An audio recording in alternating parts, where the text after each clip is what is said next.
Bonsoir et bienvenue sur l'antenne de KTO pour ce mardi des Bernardins, enregistré comme toujours en public dans le grand amphithéâtre du Collège des Bernardins. Et évidemment, merci au public présent ce soir dans la salle. Que nous enseigne l'art? Vaste et même vertigineuse question. Elle surgit en écho à celle que nous nous étions posées sur ce même plateau le 17 janvier dernier sur la transmission de l'art en direction des jeunes artistes. Cette fois-ci, nous interrogerons les œuvres d'art elles-mêmes. Nous nous demanderons ce que ces œuvres et ce que certains parcours d'artistes ont à nous enseigner, peut-être même à nous révéler. Alors, je vous présente tout de suite nos trois invités de la soirée.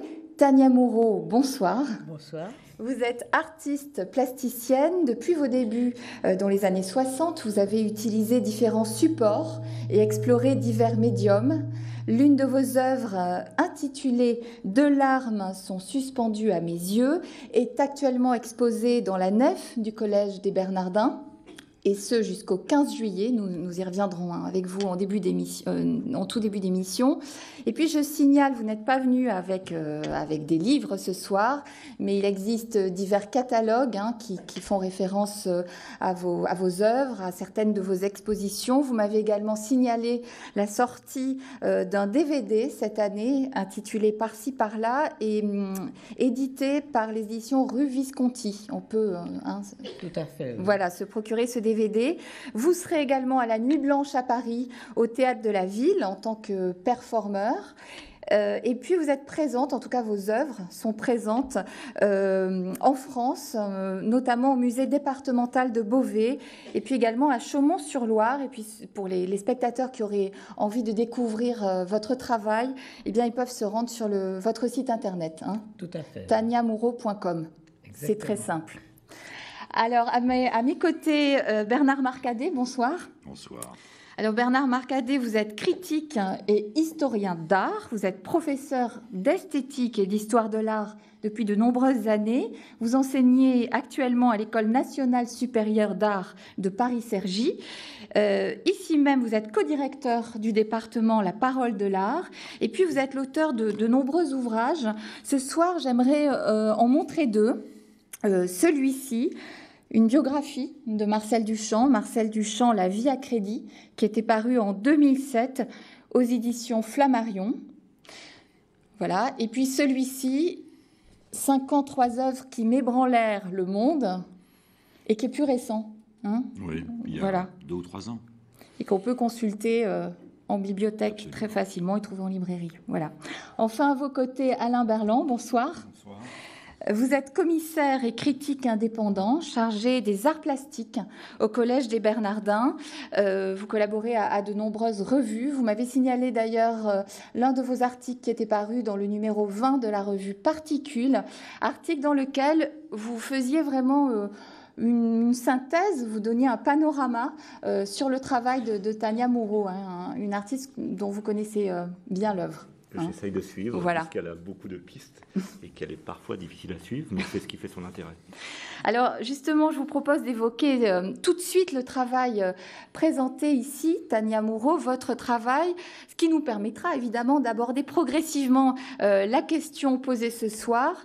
Que pouvez-vous nous dire sur cette œuvre qui est présentée actuellement dans la nef du collège, de son élaboration d'abord, de l'utilisation de ce support au sein de votre parcours artistique et puis peut-être aussi de sa place dans votre œuvre? Au collège, c'est Alain Berland qui m'a invité à exposer au Collège des Bernardins. Et j'ai beaucoup travaillé avec l'écriture et particulièrement, entre autres, avec l'intérieur des lettres, ce qu'on appelle en termes savants la contreforme ou, d'une manière plus ordinaire, le négatif des lettres.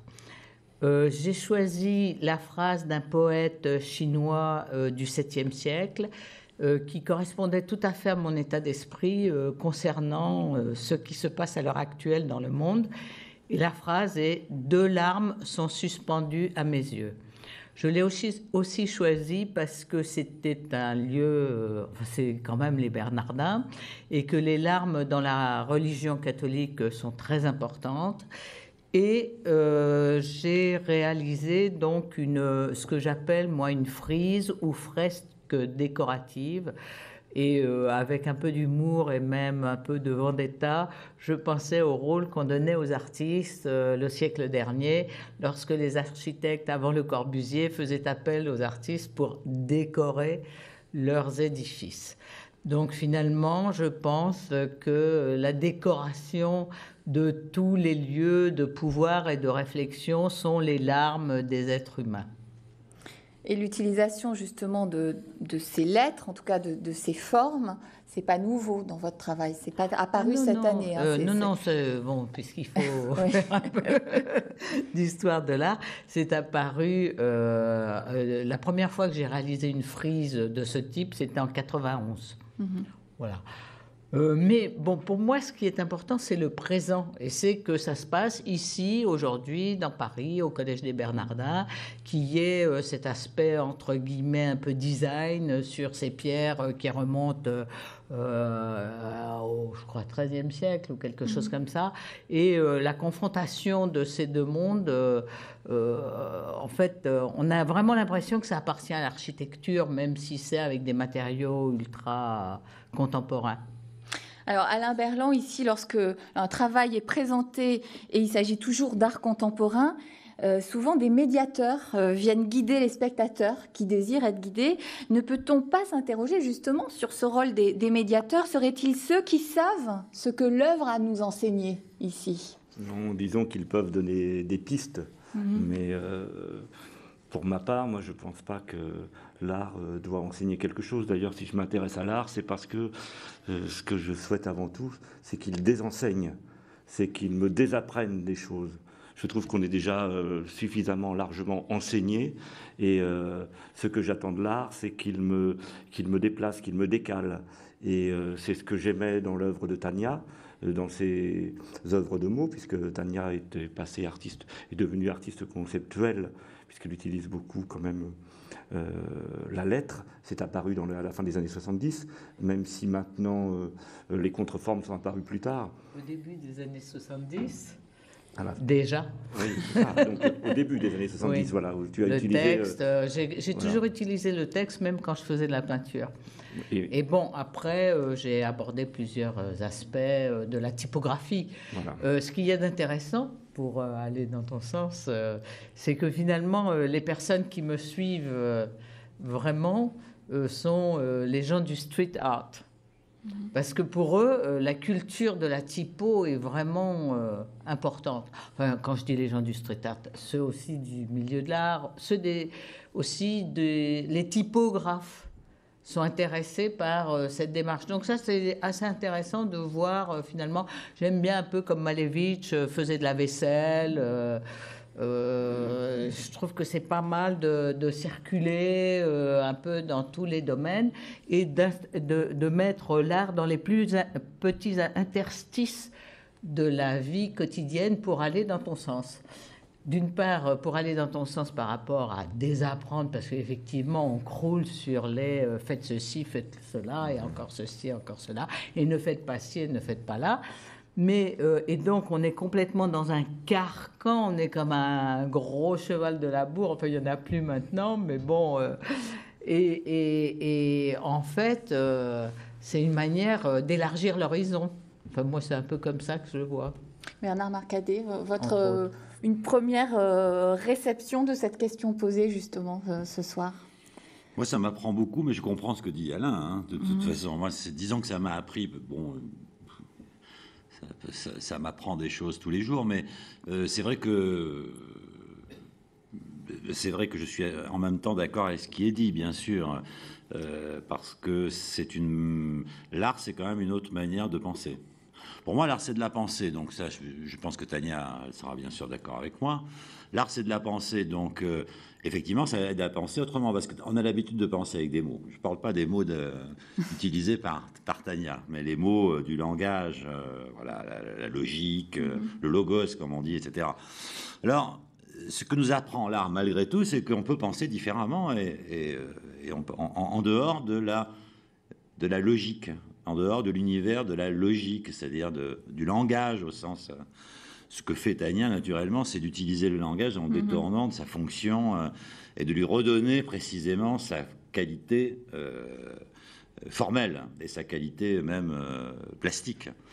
Donc, c'est un usage. Elle utilise le langage, mais ce n'est pas la finalité de son travail qui reste profondément visuel.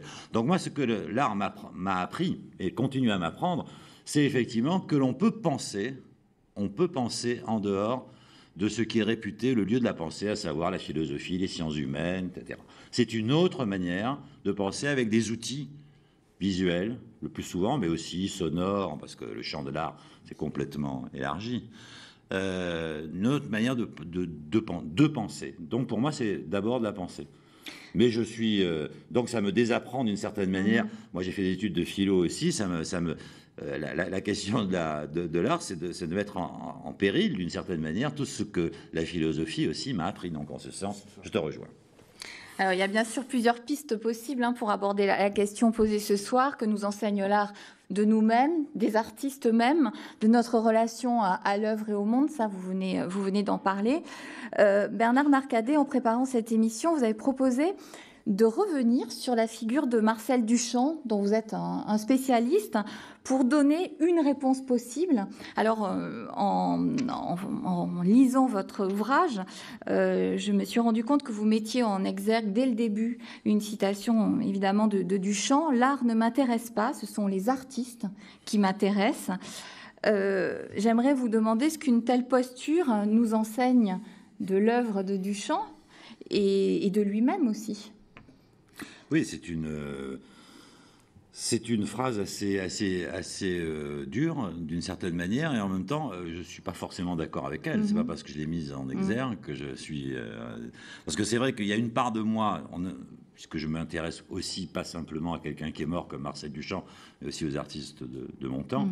Bien sûr, c'est intéressant, l'artiste est intéressant, mais en réalité, c'est quand même ce qu'il fait, son œuvre, qui est déterminante. Donc, je pense qu'il y a une ironie de la part de Duchamp c'est quelqu'un qui manie le paradoxe de manière tellement extraordinaire. Ce qu'il voulait dire par là, c'est qu'il était fatigué, effectivement, qu'il a voulu en finir avec l'art, au fond, d'une certaine manière. C'est la grande ambition de Duchamp. Bien sûr, c'est un échec.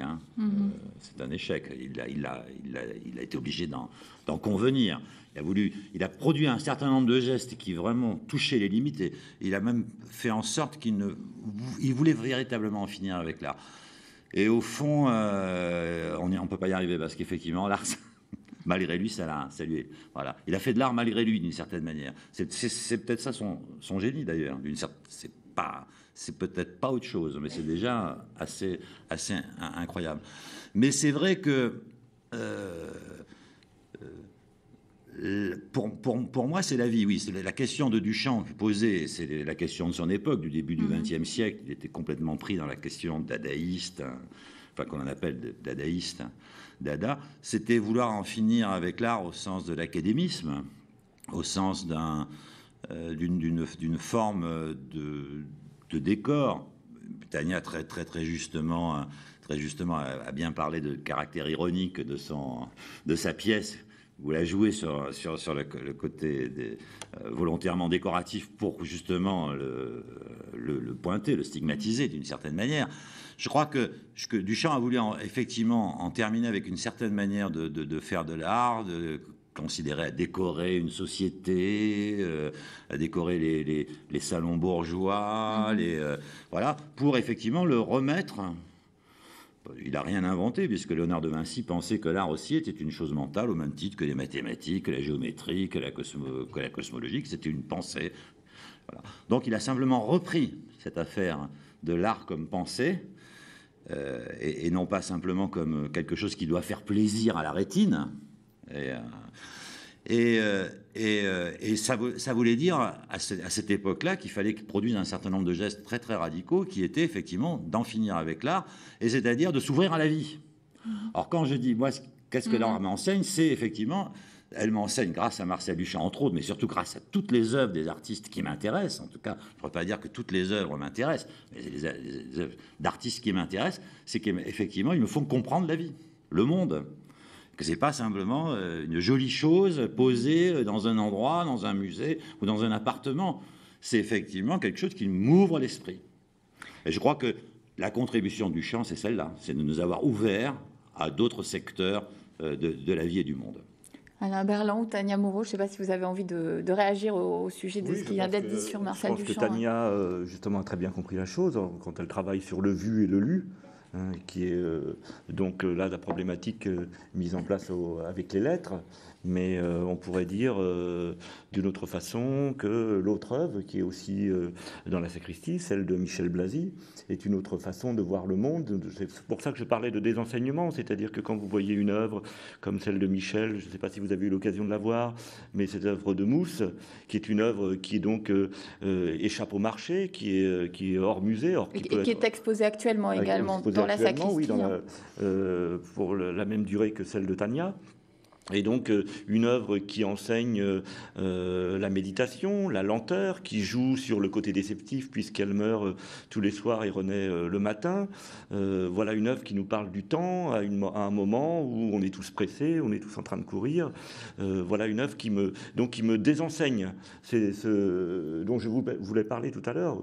Et la même chose entre le vu et le lu chez Tania. C'est une œuvre qui me désenseigne, qui m'apprend à mieux voir peut-être, ou qui m'apprend à voir ce que je n'avais pas vu. Et là, il me semble que des œuvres comme celle-là font véritablement sens et qu'elles échappent au côté décoratif que Duchamp voulait stigmatiser ou duquel il voulait s'écarter. Tania Moreau pour en revenir à la question qu'est-ce que l'art m'enseigne, je pense que une société sans art est absolument inconcevable. Je veux dire, immédiatement, c'est la fermeture. Ce qu'il y a d'étonnant, c'est que toute personne pense à ça. Même si on n'en parle pas, même si elle est, entre guillemets, non éduquée, lorsque un régime totalitaire détruit les œuvres d'art, il y a comme un hoquet d'horreur de la part de toute personne, quelle qu'elle soit. D'un seul coup, c'est comme si on tuait la vie. Alors, on pourrait peut-être dire que l'art, finalement, c'est une fenêtre sur la vie, au-delà des avoirs, au-delà des objets, parce que, bon, d'accord, on se sert d'un langage X, Y ou Z pour justement énoncer une pensée, mais l'art, enfin l'expérience esthétique est bien au-delà de la pensée, et c'est ça qui est intéressant. Je pense, je sais pas, on peut pas dire que ça enseigne. C'est au début, au premier stade, on va dire, ça peut enseigner en ouvrant, en faisant tomber des barrières, etc. Mais le stade ultime de l'expérience esthétique, c'est au-delà de toute perception et de toute conception. Et c'est ça qui est intéressant, je pense. Alors, on pourrait aussi se demander ce que nous enseigne l'œuvre d'art des spécificités de notre époque ou des époques. Et ça, j'aimerais qu'on l'évoque aussi à travers ce qu'on voit dans cet ouvrage, puisque vous parlez d'un certain nombre d'œuvres, 53 pour être précis, et que vous les... Il y a des clins d'œil, évidemment, qui tournent, qui sont autour de ces œuvres, mais vous les resituez également dans le contexte de leur élaboration, dans un contexte historique. Et ça nous apprend aussi à regarder une époque, à voir comment une œuvre a traversé une époque. Alors, je pense par exemple à une œuvre de Pollock qui date de 1950. Je parle de Pollock parce que je sais que Tania Moreau admire beaucoup ses œuvres. Et justement, que peut nous enseigner justement des spécificités d'une époque, cette œuvre de Pollock que vous abordez? Pollock, c'est un monde, voilà. C'est pas simplement quelqu'un qui se déplaçait autour d'une toile ou dans la toile. Enfin, bon, ça, c'est des débats. On ne sait pas, surtout autour. Enfin, bon. Mais bon, ça, c'est le geste artistique qu'on connaît. Ça a été extrêmement bien filmé, photographié, circonstancié par Hans Namuth. Et c'est vrai que c'est une rupture dans le champ, d'abord de mettre une peinture sur le sol, ensuite de la relever. Ça, c'est une chose, déjà un geste important. Mais c'est la question de l'espace, c'est la question du all-over, comme on dit, c'est-à-dire de ne pas privilégier le centre, comme traditionnellement dans la peinture, une sorte de hiérarchie de l'espace. C'est véritablement donner toute sa chance, au fond, à l'espace. Et d'une certaine manière, la peinture de Pollock, elle se continue en dehors de la peinture, en dehors de sa peinture à lui. Donc, encore une fois, c'est une manière d'inscrire un geste dans le monde. Donc, il y a une sorte de générosité magnifique dans son dripping, dans cette manière de laisser s'écouler la peinture sur un espace, avec tout le rapport au hasard, mais le hasard, c'est la vie. Et on sait très bien que le hasard fait bien les choses. Et en l'occurrence, ce sont des œuvres qui expriment effectivement que, au-delà du geste intentionnel de l'artiste qui serait inspiré par on ne sait quelle puissance extérieure, il y a l'événement pur de la peinture en train de se faire. Je veux dire que ces œuvres, elles existent à la fois dans l'histoire, le grand corpus, l'histoire de l'art, et puis qu'elles existent de manière indépendante et qu'elles nous enseignent sur ces deux tableaux, on pourrait dire aussi, sur ces deux... Oui, non, je pense que c'est... Effectivement, on sait très bien que Pollock, ça descend de Masson, de Picasso, etc., mais en même temps, il établit une rupture extraordinaire. Le fait qu'il soit américain, c'est évidemment pas un hasard, puisque tout d'un coup, il y a une dimension spatiale de l'Amérique qui rentre dans l'histoire de l'art. La peinture américaine, avec Pollock, de manière définitive, prend un espace, une dimension autre.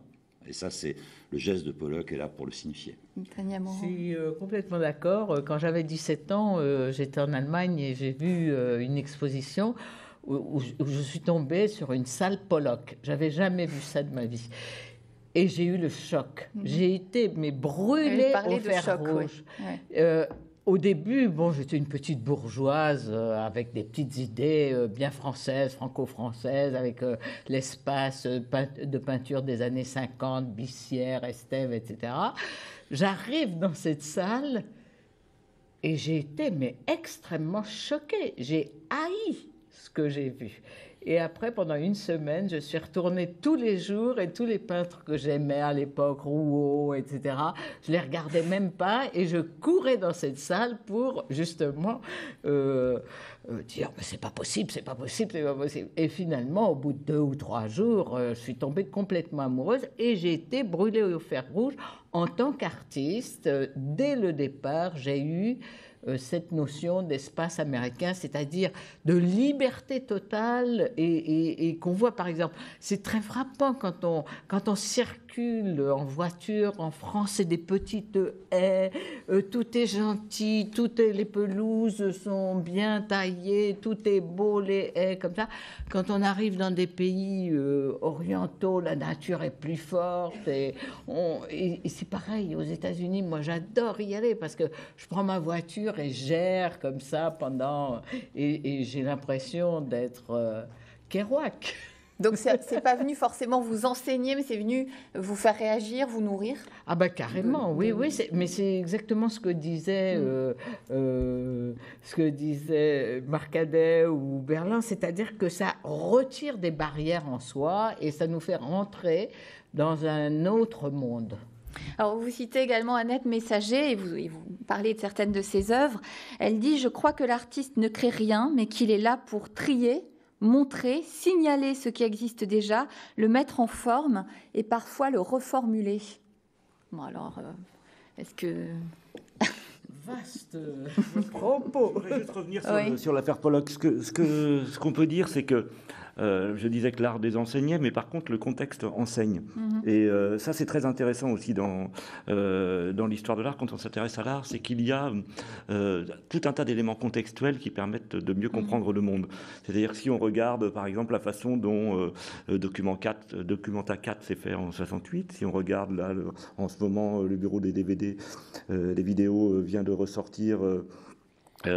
donc un documentaire sur le sujet, on voit à quel point les Américains donc se sont imposés dès 68 avec des très grands formats, quels moyens ils ont mis en œuvre, quelle était la force de leur galerie, la force de frappe de leurs collectionneurs. Et donc ce que je veux dire, c'est que ce que j'aime de l'art, pour moi, c'est que donc ce désenseignement que peuvent apprendre l'art, c'est-à-dire mais en même temps c'est ce contexte qui s'impose à vous et qui vous permet de comprendre mieux le monde de façon sociologique ou économique. Et les deux aspects, du coup, sont extraordinairement riches. Et j'ai l'impression qu'évidemment, on peut comprendre le monde en s'intéressant au foot ou à la pétanque ou je ne sais quoi, ou en jouant au bridge ou à la pêche à la mouche, parce que je pense que ce sont des choses très importantes aussi. Mais l'art possède cette façon d'enseigner, désenseigner à la fois, et ça reste quelque chose qui est une expérience relativement unique. C'est pourquoi je fais des expositions pour donner cette envie.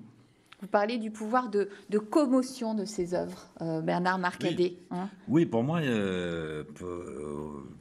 ça relève de ça. Ça relève il y a un caractère insurrectionnel. Oui, puis oui. Dans l'art. L'art, ça doit me... Et c'est violent aussi. Oui, ça transforme, c'est physique. Oui, il y a une... Ça passe par une... Je ne fais pas une distinction entre l'âme et le corps, donc, je vous rassure. Donc, si vous voulez, c'est très, très unifié tout ça, je pense. Mais ça a un pouvoir, effectivement, c'est un pouvoir oui, quand je dis... Les mots sont difficiles, vous voyez, parce que c'est de l'ordre d'une expérience autre. Donc, les mots qu'on va mettre dessus vont pas être très, très, très, très adaptés. Mais c'est parce que ça convoque quelque chose de notre existence, de notre manière d'être au monde, qui réconcilie peut-être des choses qui sont souvent opposées entre la pensée, le corps... Et qui saisissent, finalement. Et voilà. Et donc, c'est à la fois, effectivement, quelque chose... Il y a une sorte de jubilation intellectuelle, mais ça passe aussi par... Quand Tania décrit sur l'expérience de Pollock, on voit bien qu'il y a de la physique là-dedans. Alors justement, on a bien compris que ça avait fait plus qu'écho dans le travail que vous avez réalisé après, hein, Tania Moreau. Et excusez-moi de vous interrompre, mais écho au sens... Aux résonances. Parce que j'ai pas du tout utilisé les mêmes... Non, mais voilà, signes. En tout cas, vous avez été touché par ces œuvres-là. Et j'aimerais qu'on aille un petit peu vers la question de la multidisciplinarité, justement, de cette possibilité de recevoir finalement d'une œuvre d'art et en tant qu'artiste d'en être nourri. Vous réalisez des installations, des photographies, des vidéos, des performances. Vous vous nourrissez d'œuvres, vous le dites très bien d'ailleurs sur votre site, cinématographiques, musicales, picturales. Vous êtes apparemment très éclectique dans vos choix artistiques. Et finalement, j'aimerais justement que vous nous parliez de ce qui vous a nourri. Déjà, en tant qu'enfant, vous dites avoir visité le Louvre une fois par semaine. Tout ça, toutes ces images, toutes ces œuvres, elles vous ont enseigné quelque chose aussi en tant qu'artiste. Oui, ce que ça m'a enseigné, en fait, j'ai eu beaucoup de chance parce que... J'avais une mère qui voulait que j'aille au Louvre. On habitait boulevard Saint-Michel, donc c'était pas tellement loin. Et quand je disais, je sais pas quoi faire, elle me disait, va au Louvre, c'est gratuit. Parce qu'à l'époque, c'était gratuit, voilà.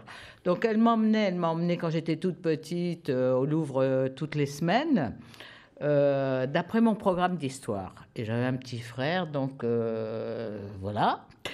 Et après, quand on était plus grand, on y allait tout seul, mais elle testait, elle vérifiait si on y avait vraiment été et tout. Et ça m'a vraiment enseigné quelque chose, c'est que j'ai la peinture dans les veines. J'ai même pas besoin de réfléchir, parce qu'en fait, à l'époque, il n'y avait pas de télévision, et ma banque d'images, c'est le Louvre, c'est la peinture. Si bien que quand je fais de la vidéo, et les gens sont très étonnés, quand je fais de la vidéo, ils disent « Oh là là, on dirait de la peinture, qu'est-ce que c'est pictural, etc. » Pour moi, c'est très très facile, il suffit que je décide d'étalonner, et puis sans m'en rendre compte, ça devient effectivement de la peinture. C'est ce que ça m'enseignait. Mais ce que je voudrais dire, disons la fréquentation, étant donné que je suis artiste, ça m'a changé le regard. Mais ce que je voudrais dire, c'est que pour moi, il n'y a pas que le Louvre ou le musée. Pour moi, il y a la télé, des séries tout à fait ordinaires que des millions de personnes regardent. Il y a le sourire d'un enfant, il y a je sais pas quoi, une dame acariâtre qui crie après son chien, etc. Enfin, c'est la vie. Pour moi, c'est la vie. Et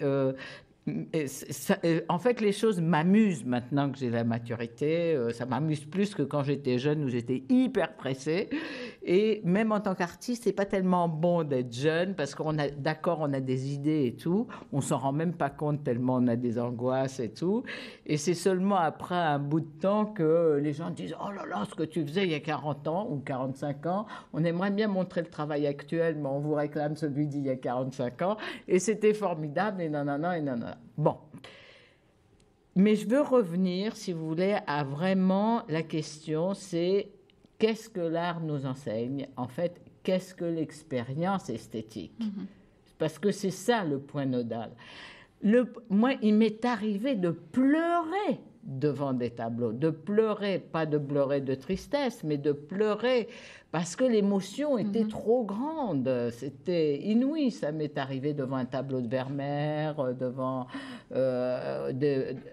vraiment. Et donc c'est voilà, je crois que l'art, il n'y a pas quelqu'un qui parle d'un supplément d'âme ou quelque chose comme ça. Enfin, l'art, c'est l'humain. C'est vraiment ce qui est fondamentalement humain, au-delà des petites mesquineries de l'égoïsme quotidien, de pousse-toi là que je m'y mette, etc. Parce que quand on a l'expérience esthétique, tout ça s'est balayé.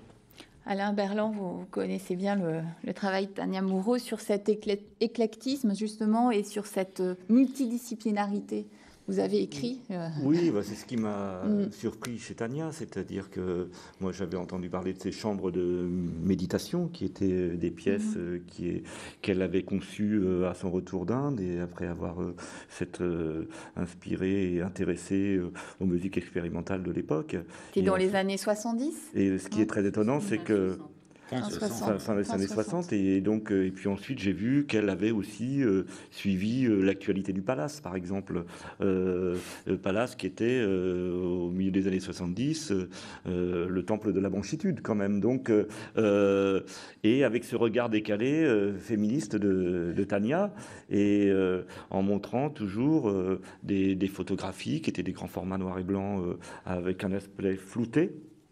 Et il y avait toujours comme ça cette attention au sens, je veux dire, au sens à la vue, à l'ouïe. Et dans les chambres de méditation, on a pu les expérimenter là il y a peu de temps parce que le centre de Tours, le CCC de Tours, en a mis une à notre disposition. On pouvait à la fois ressentir son corps. Et je pense que chez Tania, il y a désir effectivement d'enseigner, de parler au sens de l'esprit, mais le sensible a toujours été extrêmement présent. C'est ce qui fait, de mon point de vue, une artiste qui est une comment pourrait-on dire, une conceptuelle sensible, ce qui paraît une sorte de paradoxe, mais en même temps, bon, c'est pas paradoxal. On s'est tous aperçus de la théâtralité de l'art conceptuel. Et je pense que Tania avait compris ça très tôt. Mais pour parler pourquoi finalement, en fait, on m'a souvent posé la question, pourquoi est-ce que tu changes tout le temps de médium? Oui. Voilà. Parce que j'ai pas envie de m'ennuyer. Au bout de 3 ans où j'ai vraiment travaillé avec un médium, ça devient trop facile. Et j'aime avoir un challenge. Ça, c'est une chose. Donc, j'aime voir si finalement je peux y arriver. Je peux arriver à créer un univers dans lequel je m'y retrouve. Il faut quand même pas oublier que je suis le premier spectateur de mon œuvre. Il faut pas oublier, Tania, aussi que tu as cherché à désapprendre puisque tu as brûlé tes peintures. Oui, voilà. Alors donc ça, c'est quand même un geste je crois, oui. relativement iconoclaste et théâtral. Il faut revenir d'ailleurs. Voilà. C'était en 1969 et vous avez organisé l'autodafé de vos peintures. Oui, mais c'était de la très mauvaise peinture. Je veux dire, tout le monde est très... Ça n'empêche pas beaucoup d'artistes de continuer de faire de la mauvaise peinture. Donc, du coup, il y avait quand même cette volonté de se remettre en question qui était par rapport à tout ce que tu avais cherché à apprendre, qui était une remise en question fondamentale de ta pratique. Oui, parce que j'avais été à la première documenta. la toute première documenta qui, là encore, m'a créé un choc et je me suis rendu compte que franchement, je ne pouvais pas continuer comme ça. Et effectivement, dans un geste radical, parce que c'est mon caractère, c'est mes origines, donc dans un geste radical, j'ai quand même invité un photographe. Et un galeriste. Il y avait un photographe et un galeriste comme témoin et j'ai donc brûlé toutes mes toiles. Mais ce que je veux dire, ce que je voulais dire tout à l'heure, c'est que je suis le premier spectateur de ma production. Et donc, il faut que ça me plaise. Il faut que je m'y retrouve. Il faut. Moi, quand je faisais les chambres de méditation, j'avais écrit en son temps: je me construis un monde où je pourrais mourir en paix. Et donc, c'est ça, finalement. Et donc, si je commence à m'ennuyer, il faut que je cherche ailleurs et que je retrouve une autre manière d'aborder les choses. En ce moment, c'est beaucoup la vidéo et beaucoup, surtout, les performances. Parce que là, il y a plusieurs aspects. Il y a un aspect économique assez intéressant, parce que quand on fait une exposition, on la fait, gratuitement. Ça a coûté beaucoup à produire et on l'a fait gratuitement. Certes, on peut vendre des œuvres après, mais ce n'est pas du vrai travail. Normalement, un vrai travail, on doit l'accomplir et on doit recevoir un salaire en fonction du travail fourni. Et l'avantage de la performance, c'est que tout est clair. On fait sa performance et on rentre chez soi et on a son chèque dans sa poche. Et ça, c'est pas mal. Il y a aussi un côté assez sympathique avec les performances, c'est qu'on vous offre à dîner avant. Et ça, je trouve ça, il y a un côté comme ça, Berberova, qui me plaît. Il y a un côté saltimbanque, il y a un côté comme ça, nomade, qui reste ancré dans la réalité, finalement, d'une France très pauvre. Alors, vous abordiez tout à l'heure le thème de la société de consommation également. Est-ce que vous pensez que ce que nous enseigne l'artiste, c'est aussi une forme de révolte, que l'artiste peut se poser comme un contre-pouvoir par ses transgressions, et que c'est aussi ça qui peut nous enseigner? Je ne sais pas où j'ai lu ça, peut-être très très récemment, ou... c'est que le fait même que l'artiste existait, je ne sais pas où j'ai lu, c'est peut-être vous. Non, c'est pas moi. Je pense le fait même que l'artiste existe, c'est déjà un contre-pouvoir. C'est son existence même, finalement, c'est le contre-pouvoir, et ça, je trouve ça formidable. Oui. Moi, en même temps, non, bien sûr, si l'art m'intéresse, c'est pour son pouvoir donc de commotion, son pouvoir donc de transformation, non pas au sens l'art ne va pas transformer la société comme certains peut-être l'ont. En tout cas, transforme le regard qu'on en a, et ce qui est déjà peut-être plus important. Mais l'écueil un peu, quand si on fait une équivalence, un artiste et un révolté. Après, il y a un problème parce qu'effectivement, si on est tranquille, quoi. C'est une forme de tranquillité. Et c'est le piège. Devenir une posture. Voilà. Et ça, c'est le piège extraordinaire, c'est-à-dire que la révolte n'est pas toujours au même endroit. Voilà. Et donc tout l'art des artistes, c'est de déjouer là aussi, de déjouer ce qu'on attend d'eux. Et de ne pas être le révolté de service, par exemple, ou voilà, parce que c'est le révolté de service, ça serait l'équivalent du décorateur de service de l'époque précédente. Et je crois que ça, c'est un piège. Le risque de l'instrumentalisation. Absolument. Et donc, je crois que l'artiste, Tania parlait de saltimbanque, il a cette capacité à changer de rôle et à pas être toujours à l'endroit où on l'attend. Et je crois que ça, c'est une gymnastique sublime que l'art nous apprend. Alain Berland, sous cette idée de contre-pouvoir. C'est surtout, de mon point de vue, c'est que si l'artiste est un créateur, par définition, il fait du nouveau. Donc s'il fait du nouveau, d'une certaine manière, il brise la norme. Donc on peut penser quand même que les artistes, effectivement, brisent les normes. Mais après, si c'est pour esthétiser le politique, comme on le voit maintenant beaucoup, moi je m'y oppose. Moi je pense qu'il faut politiser l'esthétique, c'est-à-dire déplacer les valeurs de l'esthétique, travailler sur des champs interdisciplinaires, placer par exemple le documentaire sur le champ artistique. Si on prend la forme cinématographique par exemple, on peut penser que des documentaires à ce moment-là ont une forme artistique et les envisager comme ça m'intéresse. Mais esthétiser le politique, c'est-à-dire mettre en jeu le politique pur et dur, c'est-à-dire les rapports de force et les mettre en scène comme on peut le voir beaucoup en ce moment, ça me semble très problématique. Et là, je reviens de la Biennale de Berlin, où c'est l'enjeu du commissaire polonais. Et il me semble que de nombreuses propositions sont extrêmement pauvres, parce que lui, il a fait appel à projet. Il a demandé à qui voulait de proposer un projet sur les 1700 projets. Il en a sélectionné un certain nombre.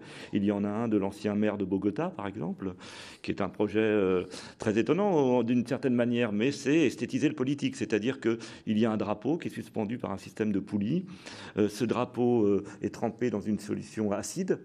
Et si vous vous engagez à signer un document comme quoi vous ne prenez plus de drogue, parce que la question à Bogota, c'est essentiellement celle de la corruption qui est mise en place par les mafias locales, même si elle ne s'appelle pas mafia. Et donc, si vous engagez à signer ce texte, le drapeau est relevé, et donc le drapeau colombien échappe à sa dissolution. Du coup, il y a certainement beaucoup de bons sentiments derrière tout cela, mais la pièce artistique reste très pauvre. Et je crois que c'est le danger des artistes qui souhaitent. Alors ça, c'est un exemple parmi d'autres. Hein. Il y a des exemples réussis, hein, heureusement, mais il est difficile de faire du Bonnard avec des bons sentiments, en tout cas. Je ne sais pas si l'un de vous veut réagir. On ne peut qu'être d'accord. Je veux dire, de toute façon, à partir du moment où on dit l'art, c'est le contre-pouvoir, déjà on lui assigne une limite. Or, au début de l'émission, on était d'accord tous pour dire que l'expérience artistique était au-delà des limites, et c'est ce en quoi c'était intéressant. Dans cet ouvrage d'Isabelle de Maison Rouge, Salut l'artiste, publié au Cavalier Bleu, je suis tombée sur une phrase de Picasso qui écrit « L'art est un instrument de guerre offensive et défensif contre l'ennemi ». Oui, ça c'est typique Picasso, parce qu'il était dans une période, effectivement, les deux guerres, hein, lui, hein. Les deux guerres, même je pense que la guerre d'Algérie, il a dû même être présent, donc ça fait beaucoup de guerres. Il y a l'Indochine, forcément. Enfin, bon. Donc lui c'était véritablement Picasso, et c'est l'homme de Guernica aussi, et des massacres en Corée. Enfin, il a quand même. Et on sent bien la nécessité de recontextualiser, oui, en plus le cubisme avec Braque, il y a cette fameuse, et ça c'est intéressant par rapport, il y a cette fameuse phrase ce fameux dialogue entre Braque et Picasso devant les premiers blindés avec le camouflage, en disant et dire que nous avons fait ça. Donc la responsabilité de l'art, évidemment, c'est-à-dire la question du cubisme qui est effectivement de faire disparaître au fond les problèmes de fond, de figure, etc. se retrouver dans c'était un des effets malheureux. Enfin, on peut pas dire que ça vient du cubisme, le camouflage, mais en tout cas, il y a une relation. Donc effectivement, c'est normal que Picasso emploie cette métaphore guerrière de l'ennemi, etc. Je pense que la guerre, elle n'a pas disparu du monde. Hein. Ça, il ne s'agit pas d'être angélique, d'avoir une vision. Et la violence non plus. Je pense qu'une des responsabilités de l'art, c'est de s'occuper de tous ces mots, de tous ces sujets qui fâchent. Mais enfin, je pense que la position de Picasso est très traditionnelle en ce sens. Et d'ailleurs, c'est quelqu'un dont on a beaucoup dit qu'il était à la clôture d'une époque plutôt qu'à l'ouverture d'une autre époque. Donc c'est quelqu'un en tout cas qui est le grand géant de la première partie du XXe siècle, et cette première partie du XXe siècle est en tout cas liée à cette question. Je pense que d'autres figures que celle de Picasso nous apprennent donc autre chose. Voilà. Je pense à celle de Beuys, qui est aussi liée à la guerre, ou je pense à celle de Warhol, ainsi de suite, mais aussi Pollock, n'oublions pas, qui vient, lui, de Picasso, mais qui n'a pas une vision guerrière, on pourrait dire, de l'art. Oui. Rothko. Voilà. On a beaucoup parlé d'art plastique ce soir, assez peu de cinéma ou de musique. Mais je crois savoir, Tania Moreau, que ça s'applique aussi, tout ce qu'on a dit, à ces œuvres-là. Hein. Ah bah carrément, je veux dire, moi je fais aucune différence entre les arts, quels qu'ils soient, je veux dire, y compris les mathématiques. Mais j'aimerais revenir sur un thème aussi lié à cette question-là de que nous enseigne l'art. On a peu évoqué le côté visionnaire et prophétique qu'on attribue souvent à l'artiste. Alors moi, j'ai repensé aux poètes et aux contemplations de Victor Hugo avec l'idée du poète visionnaire comme ça. Est-ce que vous adhérez justement à cette vision peut-être plus traditionnelle aussi Non, c'est pas une vision traditionnelle. Il y a un côté, alors bon, d'autres personnes emploient le terme de médium, donc de quelqu'un qui ferait le passage entre de l'invisible et le visible. Il y a une exposition sur le chamanisme, donc là, qui montre. Bien sûr que l'art ressort de tout ça, mais j'ai la figure on pourrait dire que la figure du visionnaire est un petit peu disparue, elle aussi. Bien que des gens comme Duchamp étaient intéressés par la radiographie, mais enfin c'est plutôt la radiographie, c'est-à-dire ce que l'on ne voit pas. Et tout le début de l'art moderne, d'ailleurs, c'était obsédé par la question de la radiographie, parce que c'était montrer de l'invisible. Je pense que cette question de l'invisible et du visible, c'est vrai que c'est une question, en tout cas chez Tania, je sais que c'est déterminant, que c'est une chose qui est au cœur de ton affaire, mais en même temps, je crois que la posture de l'artiste visionnaire, celle-là, je pense, elle est un peu obsolète. Ouais. Mais c'est quand même quelqu'un qui nous donne accès à l'invisible, oui, qui donne à voir quelque chose qui n'est pas effectivement forcément immédiatement visible. Sur cette figure, je ne sais pas, du prophète, du visionnaire, Berland. Là, c'est une figure à laquelle j'ai du mal à adhérer. Mais qui donne pourtant accès à une connaissance. Il me semble que la littérature est du coup me semble-t-il, plus en pointe de ce côté-là. Je pense que... en tout cas, il me semble que la littérature a, on l'a vu surtout dans la littérature du XIXe siècle, elle avait cette force de deviner ce qu'allait être notre avenir industriel ou d'écrire le cynisme ambiant. Il me semble, tout à l'heure on parlait avec Bernard de Bellamy. Il me semble que le cynisme qui est en œuvre dans cet ouvrage de Maupassant, et que le personnage de Georges Deroy est un personnage que l'on a beaucoup vu ces temps-ci, c'est-à-dire des personnages sans scrupules qui s'assoient sur le monde pour triompher. Et donc il me semble que là, il y a quelque chose de plus en avance dans à ce moment peut-être dans l'écriture que dans les œuvres plastiques. Mais bon, je crois beaucoup, il me semble que Mallarmé a beaucoup inspiré les conceptuels. Il me semble qu'il y a chez les poètes cette vision de l'espace qu'on retrouve chez Apollinaire, qui sont des dimensions que l'architecture, que la peinture, que le cinéma va repérer, dont elle va s'emparer. Et donc du coup, s'il y a eu des prophètes, je ne sais pas véritablement, mais je les vois plutôt en littérature. De toute façon, les prophètes, on les voit qu'après. Hein. De toute façon, le principe, c'est quand... Voilà. Donc, c'est aussi... quand Duchamp, pour revenir à cette figure un peu bon... quand Duchamp a dit que finalement, il avait fait de sa vie une œuvre, que c'était ça, il l'a dit 2 ans avant sa mort, il pouvait pas... Il disait d'ailleurs, je me lève pas le matin en pensant, tiens, je vais faire de ma vie une œuvre. C'est toute la difficulté, parce que c'est pas voilà. Je veux dire, ça, c'est toujours après coup. Et je pense que Dieu merci, on ne peut pas savoir quels sont les prophètes aujourd'hui. Mais je pense que je suis moins sévère que toi avec les arts visuels. Je pense qu'il y a des gens qui préfigurent, mais on ne le voit pas, parce qu'on a le nez dessus. Mais je pense qu'il y a des artistes qui nous... des œuvres, en l'occurrence, peut-être plus que des artistes, des œuvres qui indiquent des choses qui sont déjà en train de se passer, mais que nous ne voyons pas, surtout. Parce qu'en fait, c'est la question de l'art, c'est ça ce qu'elle nous apprend peut-être, c'est de nous montrer des choses que nous ne voyons pas forcément, mais qui nous crèvent les yeux. Et c'est parce qu'elles nous crèvent les yeux qu'on ne les voit pas naturellement. Voilà. Tania Moreau, vous avez le mot de la fin. Une petite minute pour réagir à ce dernier thème. Moi, je ne crois pas à l'artiste visionnaire parce que je trouve que c'est un terme complètement dépassé. Je crois à l'artiste de son temps. Je parle à des gens vivants. Je ne pense pas du tout au futur. Et ce qui m'intéresse, c'est ici et maintenant. Et donc, voilà. Donc, c'est une question que je trouve complètement d'un autre... Enfin, pas la question, mais la terminologie est complètement du XVIIIe siècle. Je vois des messieurs ventripotents avec leurs cigares et tout en train de se poser cette question-là. Et donc, moi, elle ne m'intéresse pas. Bon, alors, on ne va pas aller plus loin sur cette question-là.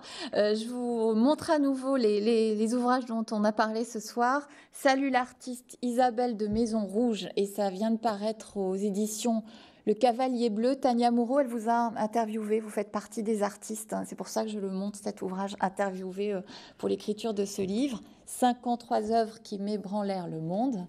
Ça, c'est de vous, Bernard Mercadet. Alain Berland, vous écrivez dans la revue Mouvement. Voici l'avant-dernier numéro. Vous aviez écrit un article sur quel thème dans celui-ci ? Sur Damien Cadio, qui est un jeune peintre qui vit à Berlin. D'accord. Et puis enfin, donc la biographie qu'on peut toujours se procurer. Je crois qu'il y aura une réédition, peut-être, hein, sur Marcel Duchamp. Donc toutes les fautes seront... Merci beaucoup, merci vraiment à tous les trois d'avoir participé à cette émission. Je vous retrouve quant à moi la semaine prochaine pour la dernière émission de la saison, en tout cas que je présenterai, sur une question sur la littérature numérique. À la semaine prochaine, bonne soirée sur KTO.